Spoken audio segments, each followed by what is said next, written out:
तो दोस्तों हर एनिमे में एक ना एक ऐसा कैरेक्टर होता है जो पावर, फेम और मनी के लिए धोखा देता है। लेकिन आज मैं आपको सबसे धोखेबाज एनिमे कैरेक्टर्स के बारे में बताऊंगा जिनको देखकर आपको उन्हें मारने का मन करेगा। जिनमें से कई धोखे तो पावर आने के लिए किए गए और कई रिवेंज लेने के लिए। चलो वीडियो को शुरू करते हैं। नंबर 6 पे है युगा आयामा माय हीरो अकेडमिया से। पहली नजर में ये लड़का सिर्फ एक फ्लैशी एंड लेजर लाइट वाला सुपर हीरो लगता है, लेकिन असली सच कुछ और ही था। आयामा एक्चुअली ऑल फॉर वन का स्पाई था। उसके पेरेंट्स ने उसे फोर्स किया था कि वो यूए में घुस के इंफॉर्मेशन लीक करे, क्योंकि जब आयामा चाइल्ड था तब उसके पास कोई भी क्वर्क नहीं थी लाइक डेकू। लेकिन उसके माँ बाप ऑल फॉर वन के पास जाके रिक्वेस्ट किए for the quirk. All for one ने उसे लेजर की क्वर्क दी, जिसके बदले में ऑल फॉर वन उन्हें ब्लैकमेल करता था ताकि वो यूए की इंफॉर्मेशन लीक करे। लेकिन ये बिट्रेल इतना सिंपल नहीं था, इसलिए आयामा नंबर 6 पे, क्योंकि उसका बिट्रेल फोर्स्ड था, इमोशनल था। नंबर 5 पे आता है ब्लैक जेत्सु, नारुतो यूनिवर्स का सबसे बड़ा मास्टरमाइंड, जिसने मैनिपुलेट किया माद्रा को और माद्रा ने मैनिपुलेट एंड कंट्रोल किया पूरे वर्ल्ड को। ब्लैक जेत्सु एक्चुअली कागुया ओत्सुजुकी का विल था, मतलब वो कागुया का लास्ट रिसोर्ट था। उसने अपने बेटे हागुरोमो और हामुरा से बचने के लिए बनाया था।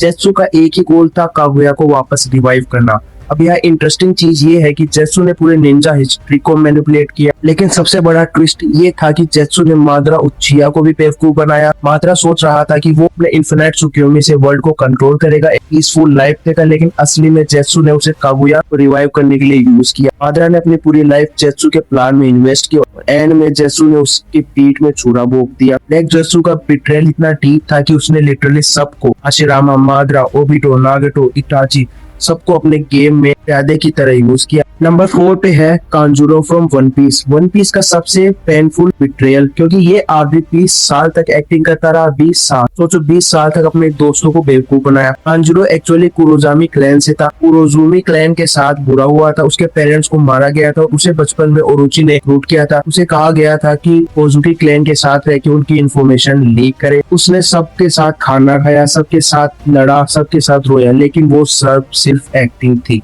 नंबर 3 पर है सोस्के आइजन।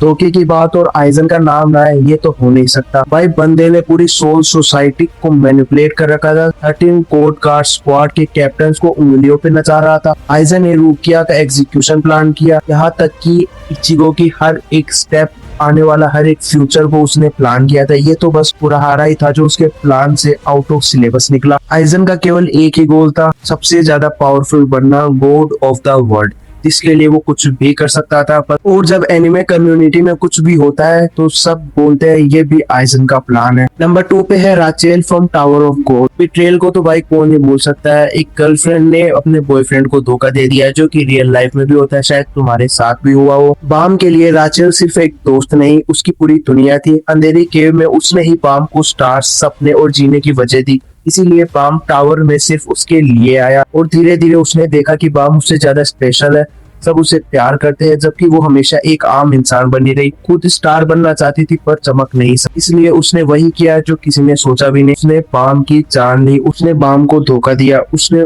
उसे टावर से नीचे गिरा दिया। इसलिए जब भी एनिमे फैंस राचेल का नाम सुनते हैं वो ट्रिगर हो जाते हैं। फाइनली नंबर 1 पे है ग्रिफिथ फ्रॉम बर्ज़र्क। ये एनिमे हिस्ट्री का सबसे बड़ा, सबसे डार्केस्ट और सबसे इरिवर्सिबल बिट्रेयल है। ग्रिफिथ बैंड ऑफ हाक का लीडर था, एक मर्सिनरी ग्रुप जिसमें कर्ट्स, कास्का और बहुत सारे लोग थे। ग्रिफिथ ने अपने ड्रीम के लिए सब कुछ सैक्रिफाइस कर दिया था। उसका ड्रीम था कि एक किंगडम जिसके ऊपर वो रूल कर सके। लेकिन जब कर्ट्स ने बैंड ऑफ द हॉक छोड़ा, क्योंकि वो अपना रास्ता ढूंढना चाहता था, तब ग्रिफिथ मेंटली टूट गया।